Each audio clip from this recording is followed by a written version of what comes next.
चाह के जुदे जुदे बार गौर से पाके दाल खाजा गरीब नवाज दाल पीरो मुर्शिद दाल रसूल करीम दाल আর বলল যদি সঠিক উত্তর দেন তাহলে আমরা কলমা পড়ে মুসলমান হয়ে যাব। যারা বলুন না সুবহানাল্লাহ। নবীর আল্লাহ কি পাওয়ার দিয়েছিলেন, আহা গো। আমরা বলি না আমি যা জানি নবী জানে না, এসব মিথ্যে কথা বাপ। আমার নবী পাক কে জান্নাতি কে জাহান্নামী সেই খবরও আমার নবীর কাছে আছে। যারা বলুন না সুবহানাল্লাহ। তাই এই কুরাইশদের কিছু লোক এসে কি বলছে পুরো ক্যাসেটের মতো করে বলছি, একটাও কথা নয়, মন দিয়ে শুনতে থাকুন। নবী দয়াময় ডেকে বলেন সাহাবাই, ডেকে বলেন সাহাবাই আমার নবী মুস্তাফাই। পৃথিবীর জমিনে আল্লাহ পাক চারজনকে বাদশাহী দিয়েছেন। এই যারা ইহুদির লোক এসে বলছে যে পৃথিবীর জমিনে আল্লাহ সবথেকে বড় বাদশা কাকে করেছিলেন, আল্লাহর রাসূল বলছে একজন নয় চারজন। বলছে চারজন? বলল হ্যাঁ, কাফেরদের মধ্যে দুজন আর মুমিনদের মধ্যে দুজন। কাফেরদের মধ্যে দুজন হলো, একজন হলো নমরুদ আর একজন হলো বক্তে নাসার। মনে থাকবে, শয়তানদের মধ্যে দুজন, নমরুদ এবং বক্তে নাসার। আর মুমিনদের মধ্যে দুজন, একজন হলেন বাদশা সুলাইমান আলাইহিস সালাতু ওয়াস সালাম আর একজন হলেন বাদশা জুলকারনাইন। তো আল্লাহর রাসূল বলছে কার কথা শুনতে চাও? বলছে জুলকারনাইনটা আবার কি, তার কথা আমরা শুনতে চাই। তখন নবী বলছে ডেকে বলেন সাহাবাই আমার নবী মুস্তাফাই জুলকারনাইনের কথা, জুলকারনাইনের কথা আজ নাও গো শুনে সবাই। ডেকে বলেন, ডেকে বলেন সাহাবাই। তারপর দেখুন শান শৌকতে তার ভরা খ্যাতি পৃথিবী জোড়া, তার শান শৌকতে তার ভরা খ্যাতি পৃথিবী জোড়া। জ্ঞান বুদ্ধি বিবেক যোদ্ধাই ছিল সবার পিয়ারা। আর এত পাওয়ারফুল বাদশা, অত্যাচারীদের জুলুম খতম যে হইবে মালুম। ভয়ে মিশর ব্যাবিলন এশিয়া দিয়েছে ধরা। পারস্য উপসাগর কৃষ্ণ সাগর পার করে একের পর এক জয় করে গেল ইঞ্জিলি সাগরে। এই এতগুলো সাগর পার করার পর গিয়ে দেখছে যেখানে সূর্য গিয়ে নিজেকে গোপন করে। মানে বাদশা এমন জায়গায় গেছে যেখানে গিয়ে সূর্য নিজেকে গোপন করে। আবার ঘোলা কাদার তাল হয়ে ফের যায় সে ঠাই লুকায়। ডেকে বলেন সাহাবাই আমার নবী মুস্তাফাই জুলকারনাইনের কথা আজ নাও গো শুনে সবাই। ডেকে বলেন সাহাবাই। এই যে জুলকারনাইন, উনি একদিন পশ্চিমে চলে গেলেন, গিয়ে দেখলেন সূর্য সেখানে অস্তমিত হচ্ছে এবং কাদা খোলা তাল হয়ে আস্তে আস্তে লুকিয়ে পড়লেন। ঠিক এইভাবে দেখছেন মাথা নিচু করে বাদশা জুলকারনাইন আল্লাহর কাছে শুকরিয়া আদায় করছে যে আজকে আমি কত দূরে চলে এলাম, ওইটা রেখে দাও, আমি কত দূরে চলে এলাম। তারপর দেখুন পশ্চিম হতে যাই ফিরে পূর্বের শেষ প্রান্তরে। পৃথিবীর কেউ যেতে পারেনি, বাদশা যাচ্ছে পশ্চিম হতে ফিরে, পশ্চিম হতে যাই ফিরে পূর্বের সেই প্রান্তরে। সে ঠাই দেখে ওই নজরে সূর্য উদয় হয় ধীরে ধীরে। এমন একটা জায়গায় পৌঁছে গেল, সূর্য আস্তে আস্তে সেখানে উদয় হচ্ছে। সেখানে একটা জাতি ছিল, ওই জাতিটাকে আপনারা চেনেন, একটু পরে বলবো। সেখানে পশুদের মতো জীবন, পশুদের মতো জীবন, এক জাতি ছিল এমন, উলঙ্গ হয়ে তারা গর্তে করিত যাপন। আমরা মানুষ রাত্রে ঘুম যাই আর সকালে জেগে থাকি, কিন্তু ওই মানুষগুলো রাত্রে জেগে থাকে আর দিনের বেলা ঘুম যায়। বিরাট বড় তাদের পাওয়ার, তাদের নাকগুলো বিরাট বিরাট, কানগুলো বিরাট বিরাট, মহা প্রতাপশালী প্রতাপশালী। তারা করলো কি জানেন? তারা যেখানে সেখানে মানুষকে পেলেও তার রক্ত চুষে চুষে তারা খেয়ে নিত। তাদের ঘর বাড়ি বলতে কিছু ছিল না। ভাইরে আমার, এই দুজনের কথা আগে বলি। এরা হলো কে? এদের নাম হলো বাদশা জুলকারনাইন। যখন পূর্বে শেষ প্রান্তরে চলে গেল, সমস্ত লোকজন এসে বলছেন, হুজুর হুজুর, আল্লাহ রাব্বুল আলামিন আপনাকে পৃথিবীর সব থেকে মহাপ্রতাপশালী বাদশা করে পাঠিয়েছেন। হুজুর, আজকে আপনি এই সমস্ত মানুষদের থেকে আমাদের হেফাজত করুন। রোজ রোজ আর অত্যাচার সহ্য করতে পারি না। বলছে এরা কে? বলে এরা হলো ওই সম্প্রদায়ের মানুষ, এরাই হলো ইয়াজুজ আর মাজুজ। বুঝতে পেরেছেন? এই ইয়াজুজ মাজুজ এদেরকে চেনেন? আহা, হযরতে নূহ পয়গম্বরের নাম শুনেছেন? এই নূহ পয়গম্বরের 4 সন্তান, একজনের নাম হাম, একজনের নাম সাম, আর একজনের নাম ইয়াফাস, আর একজনের নাম কেনান। এই ইয়াফাসেরই বংশধর হলো কিন্তু এই ইয়াজুজ আর মাজুজ। বুঝতে পারলেন? এইবারে আগে বাড়ি। এই ইয়াজুজ মাজুজ প্রত্যেকটা মানুষকে ধরে ধরে তাদের উপরে অত্যাচার করত, তাদের ঘর বাড়ি ভেঙে তছনছ করে দিত। এই জন্য সমস্ত মানুষগুলো বলছে, হুজুর হুজুর, আপনি এই ইয়াজুজ মাজুজের হাত থেকে আমাদের বাঁচান। প্রয়োজনে আমরা আপনাকে সাহায্য করব, আপনাকে সহযোগিতা করব। আজকে যে মাদ্রাসা জলসা শুনতে এসেছেন, এসে আপনারা দান করছেন কেন? এটা সরকারি নয়, এটা আপনাদের দানে চলে, তাই না? এই জন্যই তো আপনারা দিচ্ছেন। তো বলছে 1-এর বোঝা আর 10-এর যাওয়া, 10 জন যদি থাকে একটা বোঝা নিয়ে যেতে অসুবিধা হবে না। তো জুলকারনাইন, সবাই তাকে জুলকারনাইনকে বলছে, আপনাকে কিছু আমরা সাহায্য করছি, যদিও আপনি পৃথিবীর বাদশা। বাদশা বলছে, আমার সাহায্যের কোনো প্রয়োজন নাই, কারণ আল্লাহ পাক এত মাল আমায় দিয়েছেন, সারা দুনিয়ার বাদশা করে পাঠিয়েছেন। আমাকে একটুখানি শ্রম দিলেই হবে, একটুখানি সময় দিলে হবে। তোমরা এক কাজ করো, তোমরা এক কাজ করো, আমাকে কিছু সিমেন্ট এনে দাও, কিছু গালা এনে দাও। এই জুলকারনাইন কিছু গালা, শুকনো কাঠ আর কয়লা আনতে বললেন। এই শুকনো কাঠ কয়লা সংগ্রহ করো, তারপর বলছেন যা তোমাদের মজুরি হবে আমার থেকে নিয়ে নাও। ওই শুকনো কাঠ কয়লা দিয়ে এমন ভাবে জ্বালিয়ে এমন তামার মতো একটা লৌহ সৃষ্টি করলো, মানে লোহা বানালো। সেই লোহার মাধ্যমে এমন একটা বিরাট বড় প্রাচীর করে দিল। এই প্রাচীরটা করে দিবার পর ওই ইয়াজুজ মাজুজ আর প্রাচীরের বাইরে আসতে পারে না। এত বড় প্রাচীর, এত বড় প্রাচীর। সমস্ত লোকজন খুশি। জুলকারনাইনকে বলেন, হুজুর, আজকে আমরা নিরাপত্তা পেয়ে গেলাম। তখন এই বাদশা জুলকারনাইন বলেছিল, এমন আল্লাহ পাক আমাকে একটা প্রাচীর বানিয়ে দিয়েছেন, এই প্রাচীর কোনোদিন এরা ভাঙতে পারবে না। তবে যেদিনে এরা আল্লাহর নাম নিয়ে বিসমিল্লাহির রহমানির রহিম বলবে, সেই দিনে আল্লাহ চাইলে এই প্রাচীরটা ভেঙে খান খান করে দিতে পারেন। তিনি যে করলেন কোনো বাড়াই নেই। কি বললেন? আল্লাহ চাইলে যে কোনো মুহূর্তে ভেঙে যেতে পারে। এই জুলকারনাইন একটা জায়গায় বন্দী হয়ে গেল। এই জুলকারনাইন প্রত্যেকদিন জিভ দিয়ে চেটে চেটে পাতিলটাকে সরু করে ফেলে। তারপরে চিন্তা করে এ তো এবার ঠেলে দিলেই ভেঙে যাবে। সন্ধ্যা হয়ে গেছে, রাত হয়ে গেছে, চলো ফিরে চলো। দলবল করে নিয়ে ফিরে যাবে।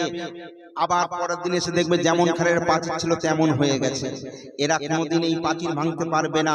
কিন্তু এই শেষ সময় ইয়াজুজ মাজুজ আসার সময় হয়ে গেছে।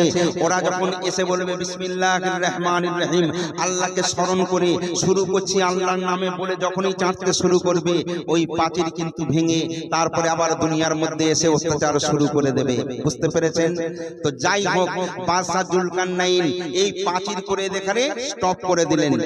এইবারে বাদশা মানে শর্টে শর্টে আপনাদের বোঝাবো, কারণ এ তো বিরাট বড় ইতিহাস। সেই ইতিহাসটাকে আমি ছন্দের মাধ্যমে, কথার মাধ্যমে ইনশাআল্লাহ আমি বোঝাতে পারবো, চেষ্টা করব। একটু মন দিয়ে শোনেন। তারপর সারা পৃথিবীর সবাই কর করে গেছে আদায়। যেমন আমাদের দেশের যে প্রধানমন্ত্রী সব জিনিসে কর ট্যাক্স করে করে আমাদের শেষ করে দিয়েছে, তাই না? তো বাদশা যদি থাকে সে তো কর নেবেই, খাজনা নেবে না? আপনি খাজনা দেন না সরকারকে? আমরা খাজনা দিই, ট্যাক্স দিই, সব দিই, দিতে হয় না? এই বাদশা কি করছে দেখেন, সারা পৃথিবীর সবাই কর করে গেছে আদায়। জিজ্ঞেস করে ওই সাগর কর দিয়েছে কি আমায়। বাদশা একদিন জিজ্ঞেস করছে তার প্রধানমন্ত্রী, প্রধান উজিরকে, আচ্ছা বলুন এই উজিরটা কেমন? এই উজিরটাকে চেনেন? শোনেন, এই বাদশার প্রধান উজির, এই বাদশার প্রধান উজির, এই বাদশার প্রধান উজির, তার নাম খাজা খিজির। যারা বলুন না সুবহানাল্লাহ। খাজা খিজিরকে আপনারা চেনেন তো? পৃথিবীর জমিনে খাজা খিজির একমাত্র এমন একজন মানুষ যিনি সারা পৃথিবীতে কিয়ামত পর্যন্ত অমর হয়ে রয়েছেন, তাই না? অমর হয়ে থাকবেন। সারা পৃথিবীর সবাই কর করে গেছে আদায়। জিজ্ঞেস করেন ওই সাগর কর দিয়েছে কি আমায়। তাই বাদশার প্রধান উজির, তার নাম খাজা খিজির, বলে যাও সাগরে চলে কর আনো করে আদায়। খাজা খিজির হুকুম তামিলে চলে যায় সাগরের তলে, গিয়ে সাগরের ফেরেশতাই ওই কর দিতে ওই বলে। সাগরের ফেরেশতা বলছে সর্বনাশ, আমি আবার কি কর দেব? খাজা খিজির সাগরের অতল তলে গিয়ে বলছে বাদশা কর চেয়েছে, কর দাও। ফেরেশতারা বলছে সর্বনাশ, কি কর দেব? শোনো, দাঁড়াও। কিছু আটা নিয়ে এসে বলছে এইটা কর স্বরূপ দিলাম, এইটা তুমি আপাতত নিয়ে যাও, নিয়ে বাদশাকে দেবে। খাজা খিজির বলছে এই আটা, এটা আবার কর হয় কি করে? তখন ফেরেশতারা বলছে এ মামুলি আটা নয়, এ মামুলি আটা নয়, রুটি করে দিও বাদশায়। যারা বলুন, বুঝতে পারছেন না? বলছে এই আটাকে রুটি করে বাদশাকে দেবে। এই যে কর বলে যে আমি দিয়েছি, এর কত পাওয়ার বাদশা না খেলে তো বুঝতে পারবে না। ভাইরে আমার, এবারে খাজা খিজির আলাইহিস সালাতু ওয়াস সালাম এই আটাটা নিয়ে বাদশা জুলকারনাইনের দরবারে পৌঁছে গেল। জুলকারনাইন বলছেন তুমি কি আমার জন্য এনেছো? কর দিয়েছে? বলছে কর দিয়েছে হুজুর। কি কর? বলছে জান্নাতি আটা নিয়ে এসেছে। বলছে জান্নাতি আটা, এর কি হবে? এটা এটা কর দিয়েছে।